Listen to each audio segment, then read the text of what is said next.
Que Deus os abençoe. Vamos ler Mateus 12 ao 20. Mateus 12, 22 ao 32. Irmão Leonildo, por favor. Você lê, depois você faz uma oração também.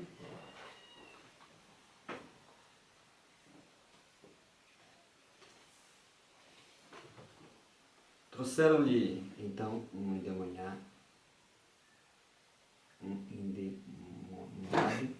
cego e mudo, e de tal modo o curou, que o cego e mudo falava e via. E toda a multidão se admirava e dizia: não é este o filho de Davi? Mas os fariseus, ouvindo isso, diziam: este não expulsa os demônios, senão por Beelzebul, príncipe dos demônios. Jesus, porém, conhecendo os seus pensamentos, disse-lhes: todo reino dividido contra si mesmo é devastado, e toda cidade ou casa dividida contra si mesma não subsistirá.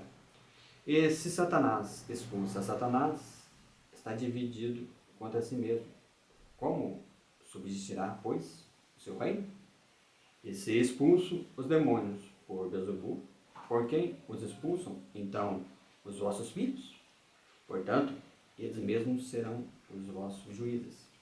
Mas se eu expulso os demônios pelo Espírito de Deus, é conseguintemente chegado a vós o reino de Deus.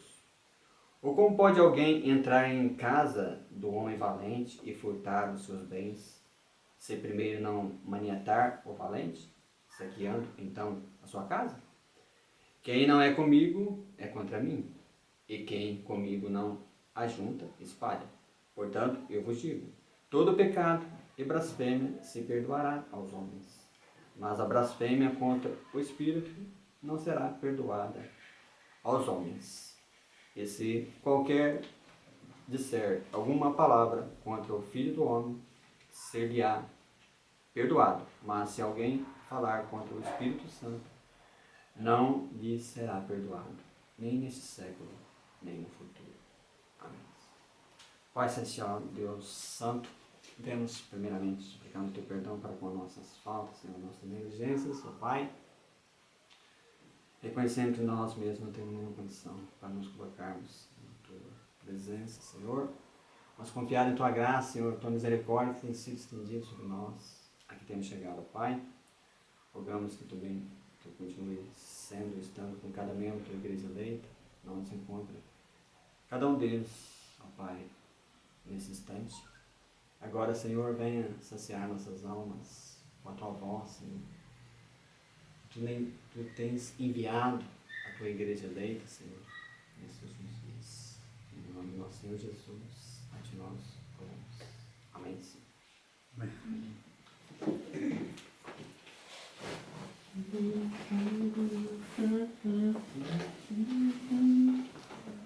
Vamos falar nesse momento, por alguns instantes, sobre a blasfêmia do Espírito Santo, contra o Espírito Santo. Esse pecado não tem perdão. É um pecado imperdoável. Você viu aqui no contexto que foi lido, Mateus 12, que Jesus curou uma pessoa que era muda e surda. Então vieram ali os fariseus e disseram que ele curou pelo poder do diabo, né? Falando que o diabo cura. Mas Jesus é bem claro aqui em mostrar que Satanás não cura. Amém. Satanás não cura. As pessoas podem achar isso estranho, mas Satanás não cura, mas... Né? Quem faz as curas, então, que acontece nas igrejas, na macumba e nessas igrejas pagãs, se Satanás não cura, não pode curar. Né? E aqui está bem claro aqui que Satanás não cura. Não cura. Então vamos entrar um pouquinho nesse assunto aqui, sobre o que é essa blasfêmia contra o Espírito Santo. Vamos ler Salmo 103, onde fala que quem que é o único curador que existe, né? Salmo 103. Amém. Versículo 1 continua em diante e nos fala: bendize a minha alma ao Senhor, e tudo que há em mim, bendiga o seu santo nome.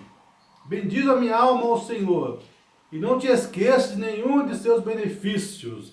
É Ele que perdoa todas as tuas iniquidades e sara todas as tuas enfermidades. Sara todas as tuas enfermidades. Amém, Senhor. Então, o único curador que existe é Deus. Aí você pode falar, mas e os médicos? E os remédios? Eles curam? Não, eles apenas auxiliam na cura. Né? A pessoa está ali, né, quebra um braço, arranca um dente. O que o médico faz? Ele vai lá e coloca no lugar o osso, o dente, ele arruma o dente ali, costura ali, faz o que tem que fazer. Mas quem multiplica a célula é Deus. Amém, Senhor. Né? A pessoa está com a doença, a pessoa toma algum remédio, mata as bactérias, os vírus e tudo mais. Mas quem é que vai sarar o lugar ali? Né? Que vai multiplicar a célula naquele lugar? É Deus. Então, o único curador que existe é Deus. Satanás não pode curar. E a própria vacinas e tudo mais, né? Vacina. Que dá capacidade para os médicos, né? Chegar àquele conhecimento. É tudo isso, né? Vacinas, essas coisas mais, né? Então, o único curador é Deus. Né? Os médicos, a medicina auxiliam, né? Amém. Auxiliam na natureza. Então, agora a pergunta vem, né? Mas como que as pessoas são curadas então?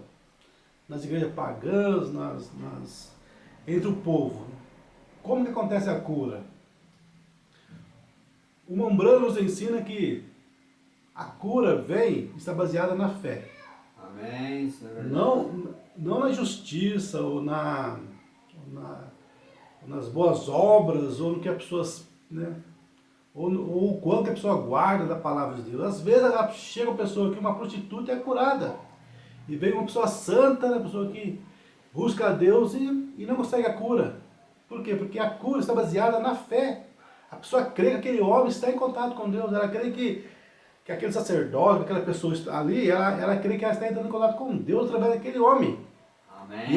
E essa fé na pessoa, ela produz a cura. O Mombrano trata muito disso na mensagem Os Ungidos dos Últimos Dias, né?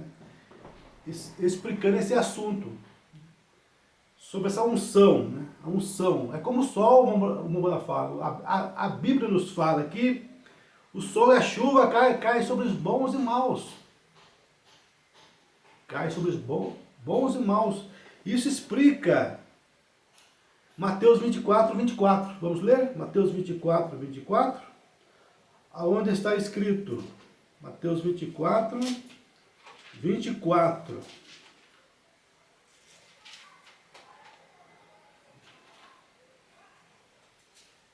Porque surgirão falsos cristos e falsos profetas, e farão tão grandes sinais e prodígios, que se possível fora, enganaria até os escolhidos.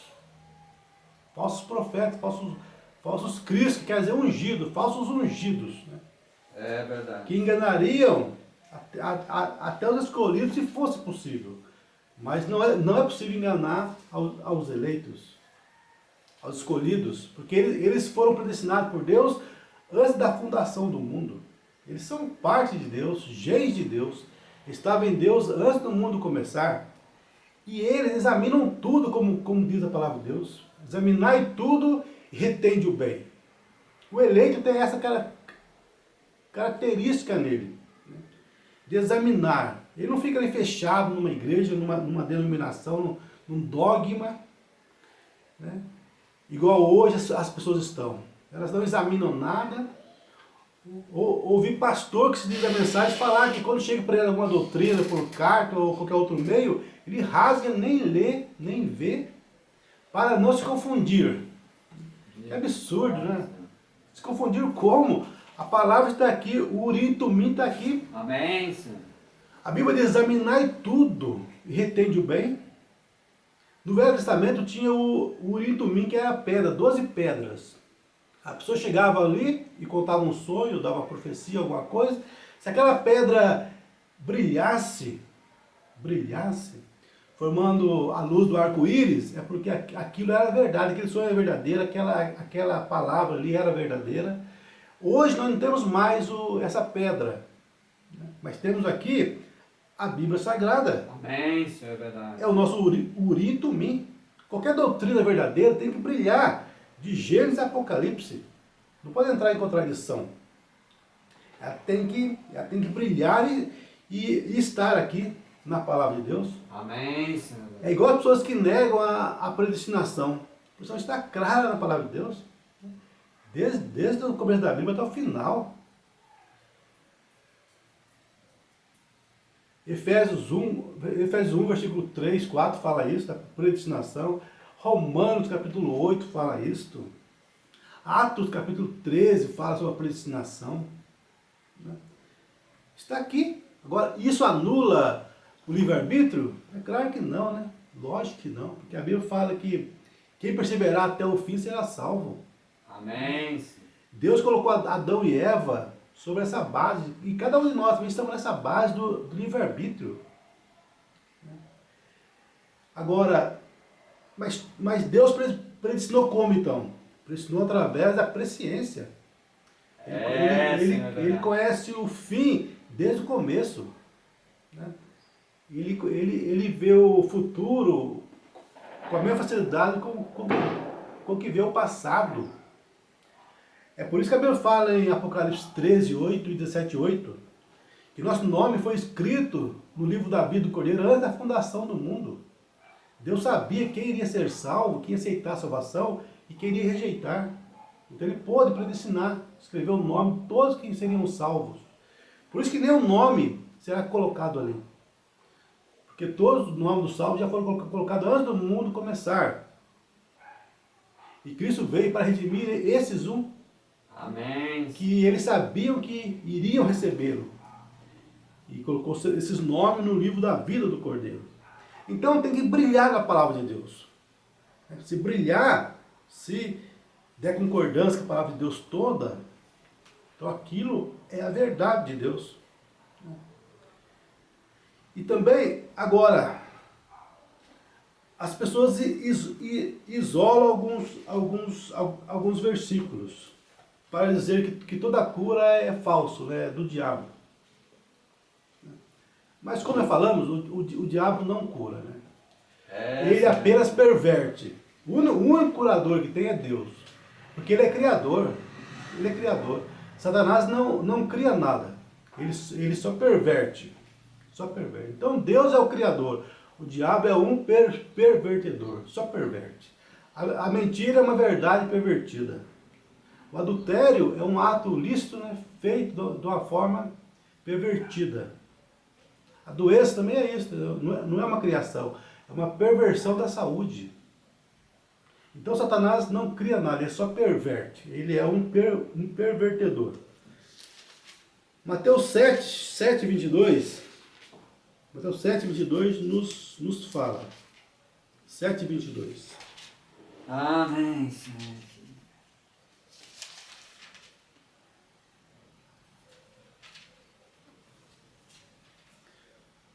Nem todo, 21, 7, 21 ao 23, nem todo que me diz Senhor, Senhor, entrará no reino dos céus, mas aquele que faz a vontade de meu Pai que está nos céus.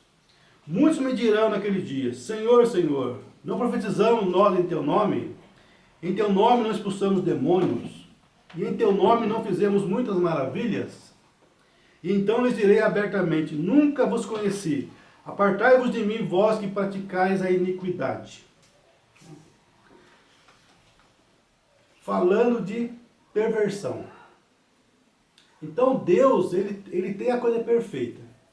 Mas depois veio o pervertedor, a perversão. Deus enviou Moisés. Deus sempre envia o verdadeiro primeiro. Depois vem a perversão, os pervertedores. Deus enviou Moisés. Depois veio Jambres e Jambres copiando, né, personificando as curas. Mas por por que Deus permite isto? Os pervertedores. Isso Mamãe nos ensina na mensagem Os Ungidos, no parágrafo 150, ele nos fala: a denominação de Faraó diz: nós temos homens que podem fazer a mesma coisa. E eles o fizeram. Moisés criava alguma coisa, Deus criava através de Moisés, vinha Jambres e Jambres e faziam também aquilo. Agora, por que Deus permite vir os personificadores? E eles o fizeram. Então, estão vendo por que Faraó fez isso? Por que Deus permitiu? Por que Deus permite? Vir as cópias. Por quê? Agora, sabendo que a cópia sempre vem depois do verdadeiro. Depois que fizeram a nota de 100 verdadeira, aí sim fizeram a 100 falsa. Então, primeiro vem a verdade, depois os falsificadores. Por esses 2000 anos, tem surgido algum ministério, né, com sinais, igual veio através de William Branham? Tem surgido algum ministério desse porte? Né? Nunca veio. Você pode examinar a história, né? Buzzword sempre falava isso. Eu nunca li, nem ouvi nada que se compare ao ministério de William Branham. Quando Buzzword ouviu falar que o testemunho daqueles 2 homens que nasceram surdos, né? E só para relembrar, ele foi um dos fundadores, né, do movimento pentecostal. Né? Buzzword, meu irmão falando que Buzzword foi um dos fundadores do movimento pentecostal. Ele acompanhou todo o movimento de cura que houve lá. Ele acompanhou tudo. Então ele foi um dos fundadores. Ele estava ali na Rua Azusa, né? Ele estava ali. Ele tem foto dele com o William Seymour. Quem quiser investigar, né? Ir atrás disso, né? Buzzword foi essa pessoa, né? Que estava ali no começo, ali no berço ali do pentecostalismo. Sim. E o dia que ele ouviu falar de William Branham, daquela pessoa dando aquele testemunho de cura servo de nascença, ele foi lá para ver o movimento, se era de Deus ou não. E quando ele chegou ali, ele ficou abismado ao ver aquele homenzinho, a maneira que ele falava, que Deus atuava através dele, aquela humildade, aquele poder, né, que ele falava com o diabo dando ordem. Não aquela pessoa que fala sem autoridade, mas alguém que sabia que seria realmente, né, atendido na sua ordem. Amém. Aí ele pega o Mombrana que se cura, aquela criancinha ali, o Mombrana fala para a criancinha ficar ali, que assim não podia andar, né, sem um aparelho ali. Aí o mano fica perto dele e depois, de repente o Mombrana vira para a criança e fala: agora sim, eu vejo que a fé te tira essa como é que fala? Esse objeto aí de sua perna aí. A mãe falou: não tira, ela não pode ficar sem essa maquininha, sem esse negócio na perna, senão ela vai cair e se quebrar, né? Não tira, porque Deus mandou tirar. Quando tirou, a perna dela estava normal novamente. E de repente, uma banda olha para a audiência, né? olha para a audiência e fala: o senhor de camisa branca, o senhor também está curado. O Buzzword ficou abismado de ver aquelas pessoas sendo curadas, tanta cura ali, que ele nunca tinha visto na vida dele. Aí ele foi lá para perguntar por que o senhor realmente estava doente. Ele falou, né? Eu vim aqui como um crítico, eu não crio nisso aqui, eu vim para criticar. Né? Meu braço, já há muitos anos, eu caí de um cavalo e machuquei meu braço, nunca mais eu pude mexer com ele. E agora estou mexendo com ele, né? Aí o Buzzword perguntou para o irmão Brando, né? Senhor Brando, como você sabia que era esse homem? Aí ele falou: é que eu vi, é que saiu virtude, eu vi que eu estava ficando fraco. E eu fui procurar de onde estava vindo essa fé, e eu vi que era esse homem. Então eu falei: a tua fé te curou. Né? A tua fé te salvou.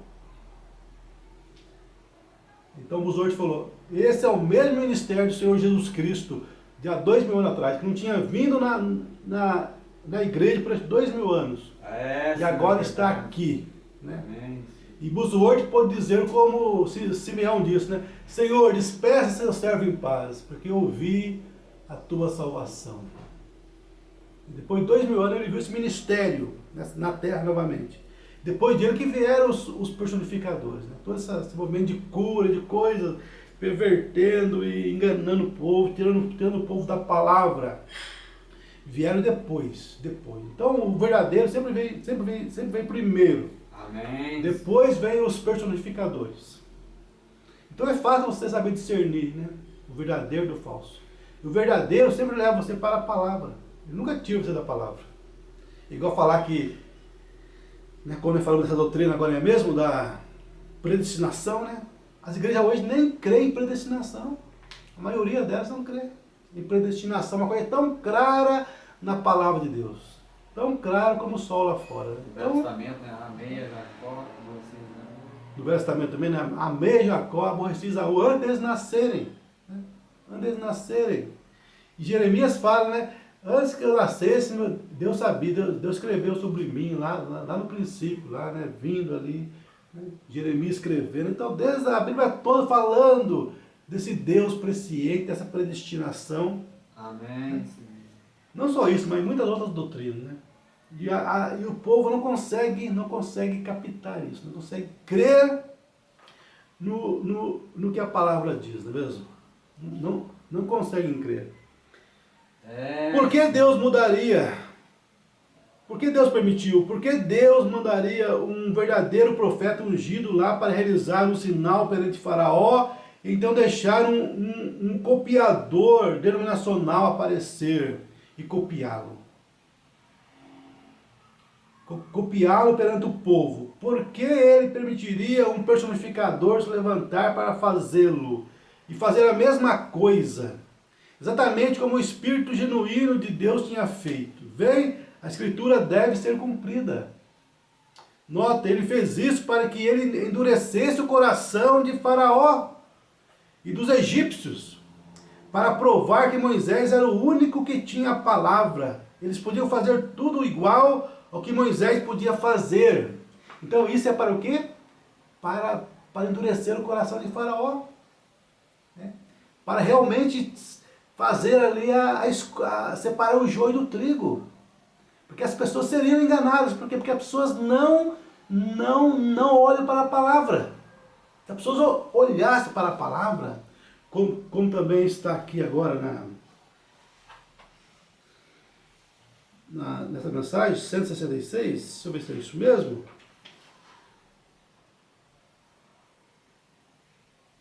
Isso aqui mesmo que está aqui. Falando de... É isso mesmo, os ungidos, em seu parágrafo 90, nos fala, note o que aconteceu agora. Ele disse, eu vi Deus, Micaías viu, assentado no trono de Deus, nos céus.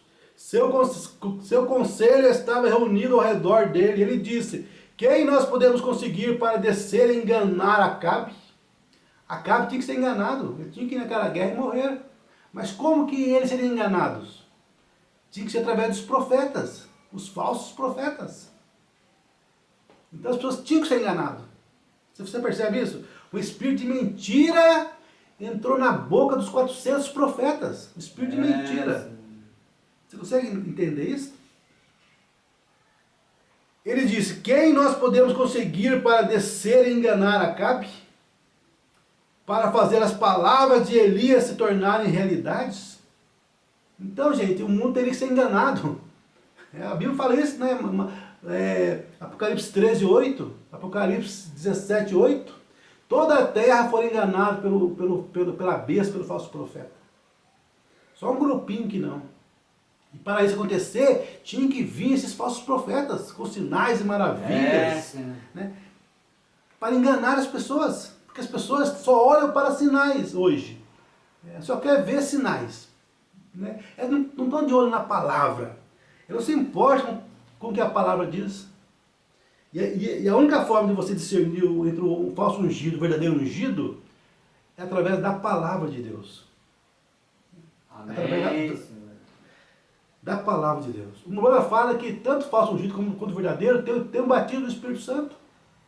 Isso está em várias mensagens. Né?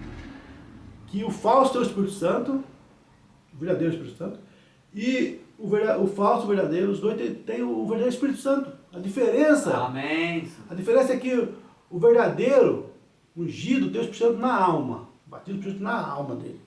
E o falso ungido tem o Espírito Santo no Espírito apenas. Amém. Mas a alma dele é negra igual piche.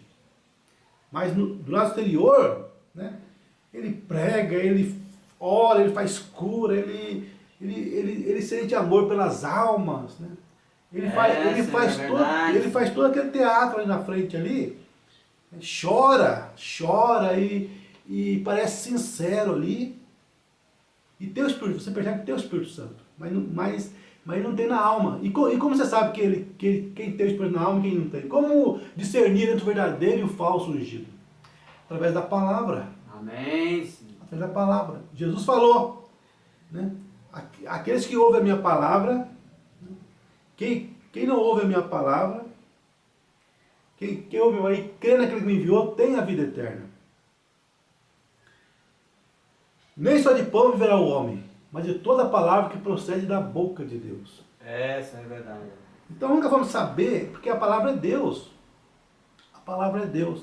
Teve um tempo que o Mombrano ensinava que a evidência do Espírito Santo era o amor. Era o amor. Mas depois Deus mostrou para ele que não, que o amor pode ser, as igrejas, elas fabricam isso. A igreja que mais mostra amor é a ciência cristã. E elas nem creem que Jesus era divino. Só para você ter uma ideia. E é a que mais demonstra amor. Então, não é amor. Se você fosse ali ver Jesus e o sacerdote, quem é que tinha mais, parecia ter mais amor? O sacerdote ajudava as pessoas, dava esmola e fazia aquela obra toda ali. Jesus não, Jesus pegou um rei ali, foi no templo e bateu em todo mundo e falou: a casa do meu pai é casa de oração, então você vai fazendo um comércio aqui, né? Parecia, né? Então não é isso que você tem que olhar, mas o que você tem que olhar, né? O que você tem que olhar é a palavra. A palavra, isto que é a evidência do Espírito Santo, é quem recebe toda a palavra. Por isso que Jesus falou: eu vou enviar o Espírito Santo e ele vos guiará em toda a verdade. Amém. Ele vai guiar você em toda a palavra. O Espírito Santo não guia na mensagem um guia, uma banda fala isso. Quando Paulo e Pedro se encontraram, depois de quase 15 anos separados, nunca se encontraram, quando os dois se encontraram, eles estavam na mesma doutrina, batizavam da mesma forma, ensinavam a mesma palavra de Deus. Não havia divergência alguma doutrinária entre eles, porque eles tinham o mesmo guia, mensagem um guia. Então, o Espírito Santo não vai guiar um para o leste, outro para o oeste, outro para o norte, outro para o sul. Não, ele vai guiar todos para a mesma doutrina. Amém. Então não importa onde a pessoa esteja. Pode estar no México, no Japão, Estados Unidos. Se for eleito, não há divergência doutrinária entre eles. Eles creem na mesma coisa, porque ele tem o mesmo líder. Ele está longe, de outro país, mas não importa, eles têm o mesmo líder, o mesmo Espírito Santo está nele. Amém. O Espírito vai guiar para a mesma doutrina, o mesmo ensinamento. O mesmo ensinamento. Acabe para fazer as palavras de Elias se tornarem realidade. Meu profeta que foi vindicado, eu falei que viria. E Elias teve minha palavra. E céus e terra passarão, mas minha palavra não falharão. Não me importa quão modernos eles se tornem, ou quão bons eles se tornem, ou quão instruídos eles se tornem, ou quão grandes eles sejam. Minha palavra jamais falharão. E um espírito de mentira subiu do inferno, caiu de joelhos e disse: se tu somente me permitires, eu posso lhes dar minha unção, fazer com que eles façam qualquer espécie de sinal ou maravilha, contanto que eu os tire fora da palavra. E nem sequer saberá que essa é tua palavra. A pessoa nem vai saber, né? Não tem esse... Não vai perceber que saiu da palavra fora da palavra. Não vai saber que saiu fora da palavra. Ele não sabe que saiu fora da palavra. Não sabe. Ele não percebe isso. Eu estava falando com um irmãozinho outro dia, de um lugar aí, né? E ele, né? Mas irmão, mas Deus não vai fazer diferença em pequenas doutrinas, irmão. Deus não olha essas coisas, pequena doutrina. Mas como que não, irmão? E é irmão que diz da mensagem, diz do tabernáculo. Né? Sendo que o irmão Branco falou que Eva ali foi enganada por uma doutrina apenas. É bem claro em dizer que uma doutrina, uma palavra fora do lugar, levará a pessoa para a perdição. Senhor, é verdade. O irmão Branco fala que é queda total quando tira uma coisinha da palavra. E esses grupos, cada um ensina uma coisa diferente do outro. Dá mensagem, diz que dá mensagem, mas cada grupo